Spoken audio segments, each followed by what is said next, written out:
El positivismo. El positivismo es una corriente filosófica que se desarrolló principalmente en el siglo XIX, asociada con el pensamiento de Auguste Comte. Se basa en la idea de que el conocimiento auténtico se deriva de la experiencia y la observación empírica, enfatizando la importancia de la ciencia y los métodos científicos para entender la realidad.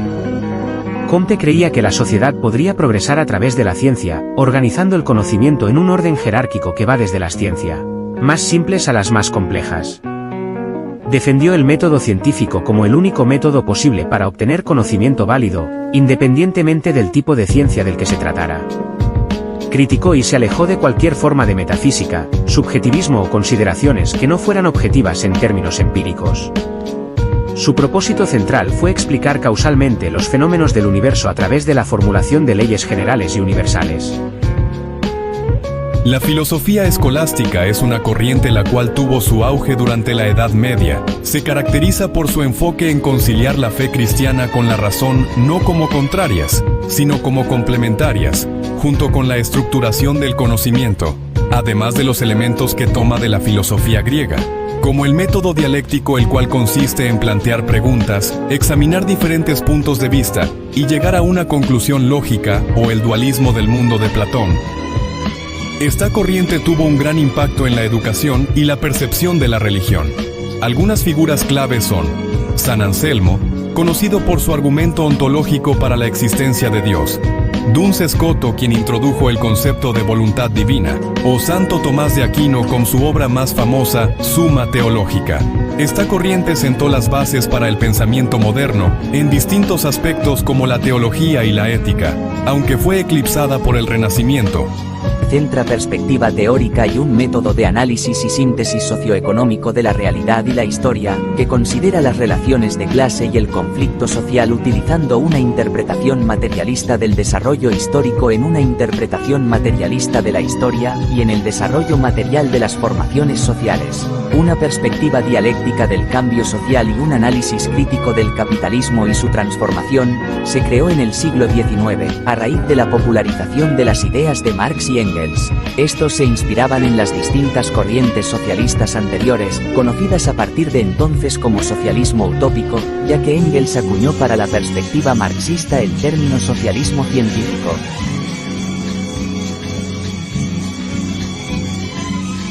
Hablemos del existencialismo. El existencialismo es una escuela filosófica que surgió en la Europa de la posguerra, particularmente en Francia, a mediados del siglo XX. Fue influenciado por las devastadoras experiencias de la Segunda Guerra Mundial y el horror que implicó. Los filósofos existencialistas argumentan que el ser humano es un ser cuya existencia precede a su esencia, lo que significa que somos libres para definirnos a nosotros mismos. El existencialismo sostiene que no hay un propósito predefinido para la vida humana y que cada individuo debe enfrentar el vacío existencial y tomar decisiones éticas y morales por sí mismo. Uno de los problemas centrales que el existencialismo intenta abordar es la angustia, o la sensación de vacío y desesperanza que surge de la conciencia de nuestra propia mortalidad y la falta de un propósito predeterminado. En El ser y la nada, Sartre describe la angustia como la reacción natural al darse cuenta de que somos libres y responsables por nuestras propias vidas, y que no hay escapatoria a esta responsabilidad. Otro problema abordado por el existencialismo es el absurdo, un concepto desarrollado por Albert Camus.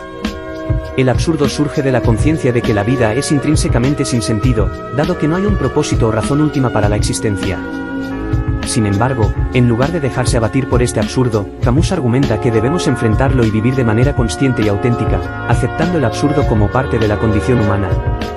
En resumen, el existencialismo intenta responder a las preguntas sobre el significado de la vida, la libertad individual, la alienación y la angustia, argumentando que el individuo debe asumir la responsabilidad de encontrar su propio propósito y vivir de manera auténtica y consciente.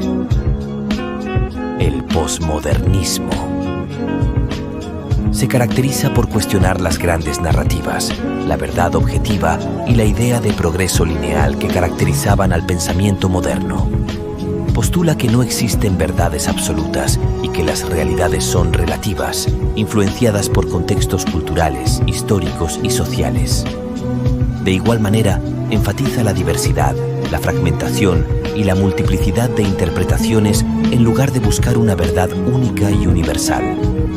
Se manifiesta a través de la mezcla de estilos, la ironía, la parodia y la reevaluación de la autoridad y las normas establecidas.